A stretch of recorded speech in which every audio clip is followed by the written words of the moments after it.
이혼 관련돼 가지고 만약에 상담을 받아야 된다면 사전 처분을 해야 되는 상황이 올 수도 있는데 여기에 대해서 별도 비용이 발생하는지를 꼭 물어보시면 좋을 것 같고요. 저희는 일단 별도 비용이 발생하진 않습니다.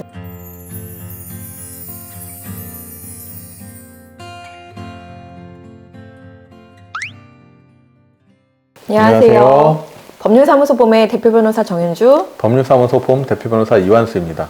이혼 소송을 이제 생각하시는 분들이 많이 있잖아요. 네. 근데 이제 이혼 소송을 진행하려다 보니까 이혼 소송 진행하려면 돈이 너무 많이 든다. 네. 돈이 뭐 엄청나게 들어가서 사실 이건 안 하고 사는 게 나을 수도 있다. 뭐 이런 식의 얘기들을 듣는 분들도 있다고 하세요. 네, 맞아요. 그만큼 이제 이혼 소송을 결심하는 데 있어서 어떻게 보면 비용도 하나의 고려 요소가 된다는 것인데, 이번 시간에는 그래서 이 이혼 소송에 들어가는 어떤 비용들이 들어가는지 이런 것들에 대해서 한번 남김없이 풀어보고, 이러한 비용들이 들어갈 때 어떤 게 필요한지, 어떻게 변호사 상담을 받으면 좋은지에 대해서까지 한번 알아보도록 하겠습니다. 네.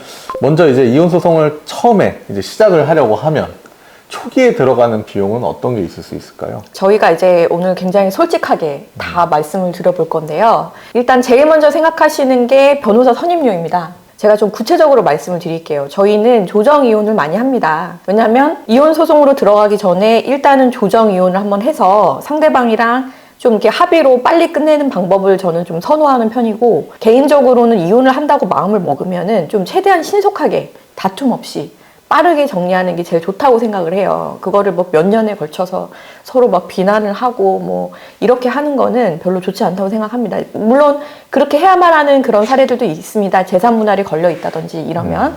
그래서 저희는 조정 이혼을 할 때 비용과 그리고 아예 처음부터 소송을 할 때 비용이 다릅니다. 조정 이혼을 할 때는 대략 400 정도 선에서 생각하시면 되고 성공 보수를 걸지 않습니다.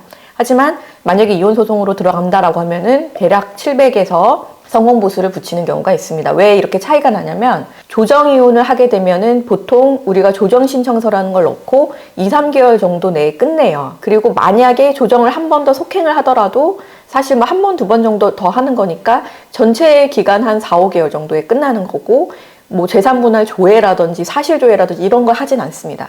대략 상대방의 재산과 내 자산을 알고 있고 양육비라든지 뭐 이런 것들도 어느 정도는 결정할 수 있는 선에서 정리를 하는 거예요. 근데 협의혼으로 하기는 조금 곤란한 사정이 있을 때, 저쪽이 너무나 약간 좀 강경하게 나온다든지 아니면은 나중에 후일에 또 재산분할 심판 청구가 들어올 수 있기 때문에 좀 깔끔하게 변호사를 통해서 소송을 하고 싶을 때 조정이혼을 택하는데, 그렇게 되면은 변호사 입장에서도 막 이것저것 뭐 사실조회하고 준비를 할 필요가 없기 때문에 비용을 좀 약간 저렴하게 하는 거고요. 그리고 이제 소송이혼으로 들어가게 되면은 이제 우리가 흔히 보는 오랫동안 재산 분할하고 뭐 재산 명시 신청하고 뭐 이런 것들이거든요. 또 그 사이에 저희가 해야 될 게 많다 보니까 성공 보수를 거는 경우도 있습니다. 그렇게 차이가 난다고 생각을 하시면 되고, 그리고 보통 이런 선임료는 계약을 하고 약정을 할 당시에 지급을 하는 게 원칙입니다. 그리고 성공 보수는 만약에 걸었다라고 하면 1심 판결 선고 시에 주시는 것이 원칙인데, 저희 사무실의 경우에는 뭐 이기긴 했지만 상대방이 항소를 할 수도 있고 또 당장 돈이 없을 수도 있잖아요. 그래서 그런 부분들을 조금 융통성 있게 저희가 좀 조절을 해드리고는 있지만 일반적으로는 1심 판결 선고 시라고 보시면 됩니다. 그리고 그 외에는 이제 저희가 소장을 접수하게 되면 인지세 송달료라는 게 발생을 하는데요. 인지세는 재판을 하는데 나오는 세금이라고 생각을 하면 되고요. 송달료는 저희가 처음에 소장이든 조정신청서를 접수했을 때 이걸 상대방한테 보내는 우편료입니다.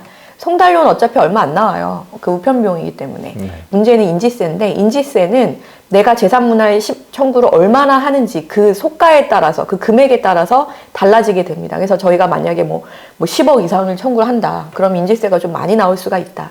저희가 청구하는 금액에 따라 인지세는 좀 달라지고, 이거는 당사자가 내는 게 원칙입니다. 그래서 선임료에 포함이 되어 있는 거는 아니고요. 왜냐면 내가 청구하는 거니까. 청구하는 금액에 따라서 달라진다라고 생각을 하시면 되고요.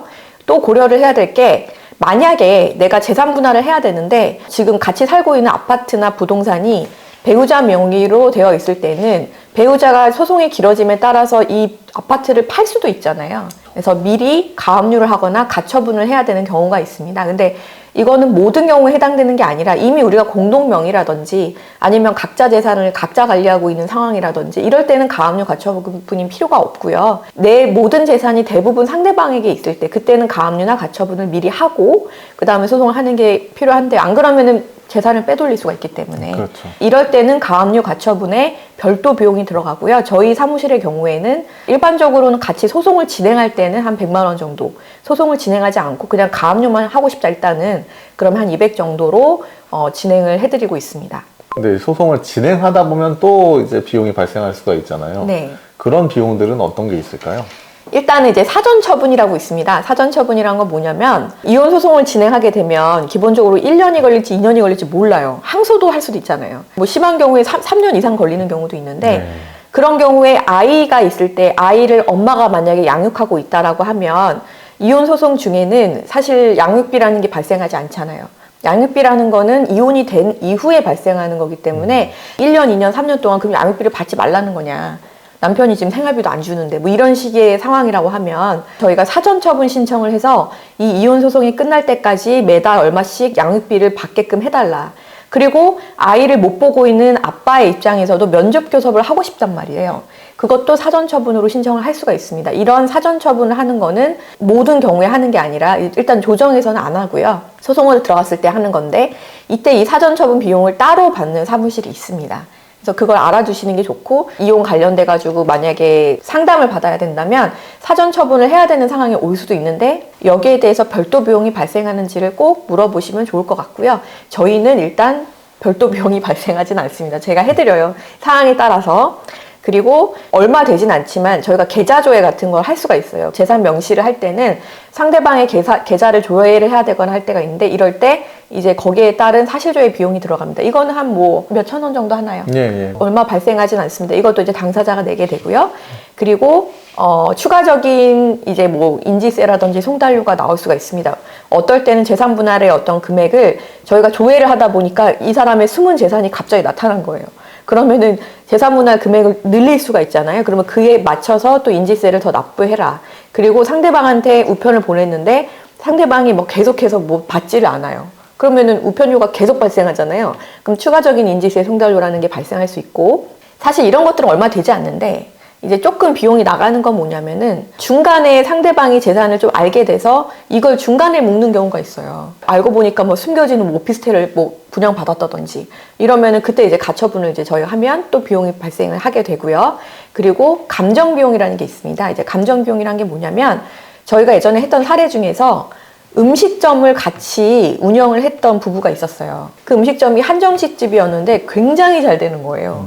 그래서 처음에는 사실 어떻게 보면 메뉴 개발하고 뭐 이런 식이었기 때문에 권리금 정도만 이렇게 들어간 거였는데 권리금 정도를 저희가 보통은 그 음식점의 가치라고 보잖아요. 왜냐하면 이걸 양도했을 때 그만큼의 권리금 받을 수 있다고 보통 치니까. 네. 근데 지금은 거의 뭐 매출 10억이 나와요. 너무 잘 되는 거예요. 그래서 이제 이혼을 하시게 됐는데 이 음식점의 가치가 대략 얼마나 되느냐는 산출하기가 너무 어려운 거예요. 예를 들어서 전원주택을 지었어요. 그러면 이 전원주택의 가치가 얼마나 되느냐 모르는 거잖아요.